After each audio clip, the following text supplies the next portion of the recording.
Hello and welcome to the Inner Gamer On. My name is Brett Yanofsky. I'm Devin Dury. I'm Austin Morales. I'm Luis Gonzalez. Anyway, so today our topic is going to be on the rise of esports and also the maturity in gaming, specifically in the esports realm. Because we talked about a couple weeks ago, there was the Dallas Field player who said some not so nice things to the Houston Outlaws player. Pretty putrid, actually. Pretty putrid. And then in addition to that, we're going to be just talking about gaming in general and how there is some toxicity in the gaming world. But we want to talk about how that's going to work with esports. Blows my mind. With any sport, with any growth, there's always going to be some issues, man. And that's apparent with every sport. I mean, like the NFL, it's rigged, like everyone knows that. Like everyone hates the Patriots. That's why no one watches it anymore. There's too many injuries. No one wants to watch players that aren't playing. The NBA is basically scripted, but it's super awesome. Like these are all just things I'm making up, but at the same time, they're probably true.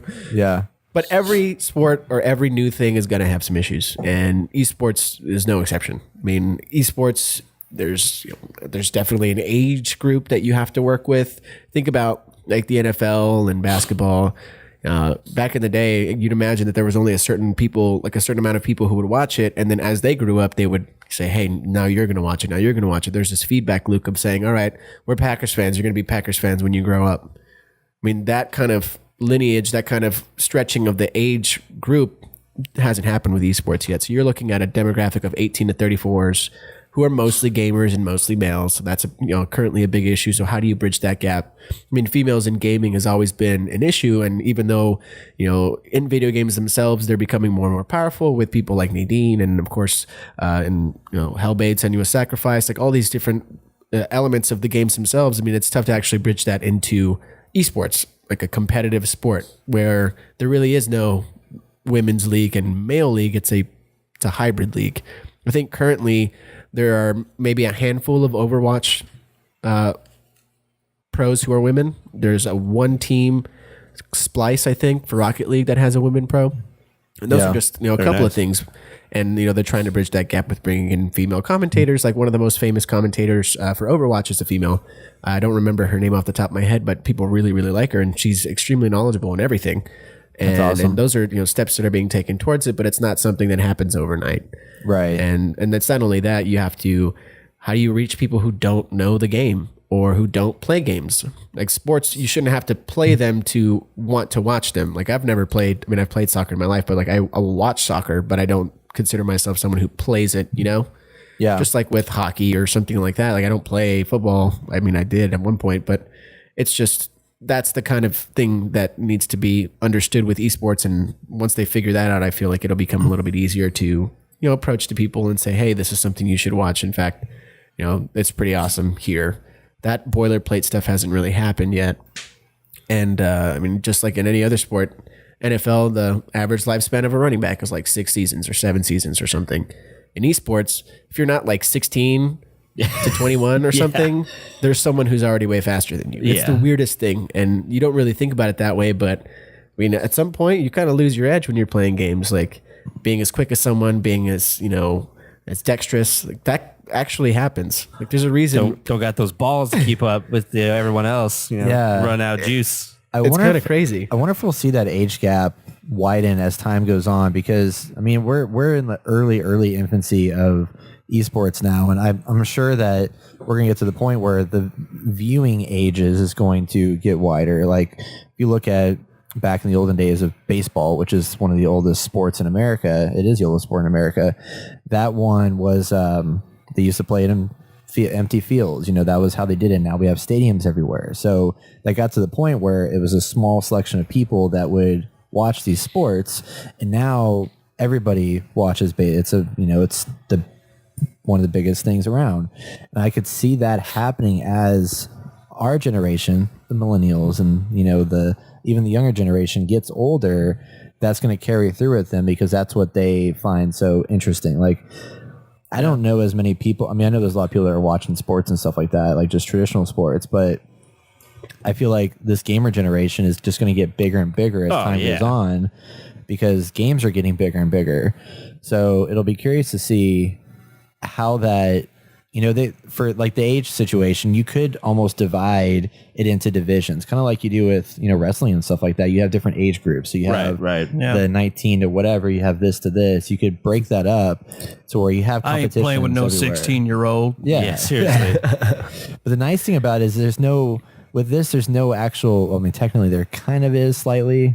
How fast you are with your hands. There's no physical limitation that would keep you from playing a sport like there is with football or basketball. Like not everybody can be a football player. Not everybody can be a basketball player, but everybody has the potential to become an esports player, which is cool. It's true. Yeah, male and female, any age, like that's all possible. So. It is pretty awesome in that way too. I mean, there is an age limit for Overwatch League. You have to be 18 to play, which makes sense. Can have. I mean, there's a 16-year-old pro who's already signed and is just waiting for his birthday, or 17-year-old pro who's signed. His name's Sinatra, who's waiting to play because he's not 18 yet. But once he does start playing, he's probably the best DPS player in Overwatch at the moment, or at least in North America. Wow. I mean, all of these things exist. And what's even crazier is I was listening to a podcast, Achievement Oriented, where they brought on an esports doctor, like an actual doctor who like deals with carpal tunnel and like all of the issues that comes in. I mean, esports, just like any sport, you're training and training and training. There's mental aspects to it. There's mental toughness that you have to be able to withstand. And these esports doctors are there for all of that. And it's just intense that it's already gotten to that point and people haven't even really started watching the sport yet. I mean, Seriously. Yeah. It's absolutely ridiculous. I think as far as viewers go, there were 226 million unique viewers last year across the world. That's good. There's like 7.6 billion people. Like that's a pretty good percentage of people. That's a lot of eyes watching this stuff, and it could only really go up from here. I feel old, like I'm not really watching it that much. Like I'm already that guy. Like who watches esports? Them kids with the damn esports and no, it's definitely like that for some, but it's definitely worth it. But the more issues, right? Short player lifespan. There's also just the players themselves. I mean, we talked about it earlier. Like XQC is a member of the Dallas Fuel Overwatch League team. Like he got into some crap. Like that's gonna happen. Just like with any other sport, there's scandals. There's things like that happening, and the wild card player who's just more out for the outlandish crap they feel like they can get away with saying. And it's. Go ahead. Sorry. I was just going to say that, it's like the internet, like, we're on the computers all the time. Like, I feel like we're part of that community. We understand, like, there's toxic people everywhere, in chat forums, on Facebook, posting bullshit that no one really cares about, but they want to speak their mind anyway. And I mean, that's just going to happen. I mean, there's no way to get around it. And they're everywhere. Yeah. And I think, like, we were talking last week when we were discussing the Dallas Fuel thing about how esports is in an interesting position right now because it's in its infancy, and we now as gamers and as an industry that's growing have the ability to shape the conversation of what the culture of esports is. Yeah. Because, for example, I mean, football has been around forever. Basketball has been around forever. That stuff, the toxicity is just been created from a long time ago. Like you have NFL so big that now these guys they want to pump in more money and stuff like that. And I was listening to this lady in an interview talking about how, with social media and all of that stuff, the problem with so much social media now is that they didn't start the conversation early about what their identity is, what their stance was. So like Facebook, for example, they don't have an identity. And that's why, they're letting through all these things that people don't like, and they're getting so much backlash for all these controversial things. But if you take a stance now, you can shape that as esports scales larger down the line and make it something that could separate itself from all the other negative press that the other sports get. Yeah, it's interesting too because there's a lens, there's a magnifying glass on esports because people still don't believe that video games are something that people should do. Like there's still a stigma against saying, "Oh, I like to play video games," or "I'm a video gamer," and it's always been like that. And it's so weird to hear right now. Yeah. And it's crazy too. Like when you put it in perspective, like how long has music been around? Fucking forever. How long have movies been around? Fucking forever. Books, shit, forever. Paintings, all of that. This is definitely the newest art form, and it's in a very magnified position and still kind of has this, like as you were saying, Brett, stigma behind it. There's a demographic associated with it. And that's a great opportunity now to shape that. And it doesn't help that guys like XQC are going out and saying really mean things to people, especially teammates, like that's, or friends. Like that doesn't make any sense. Yeah. Product of the internet. That's what we get. Absolutely crazy.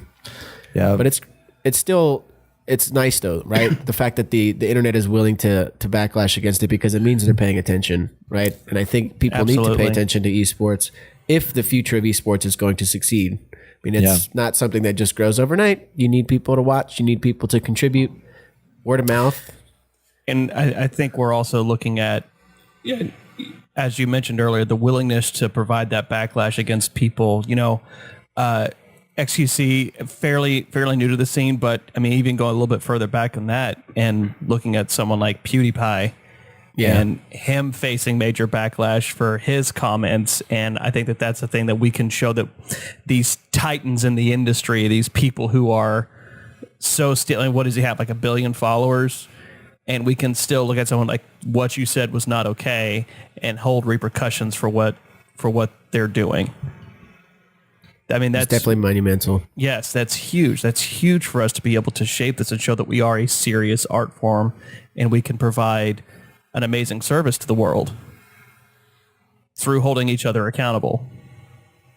It's definitely there too. I mean, it's not just like this was probably the most vocal of these sort of issues, but it's happened before with other streamers and players, from people cheating, which happens in other sports as well, to people getting domestic violence charges put against them. There was one Super Smash Brothers pro player who was accused of sexual assault, and they kicked him off his team.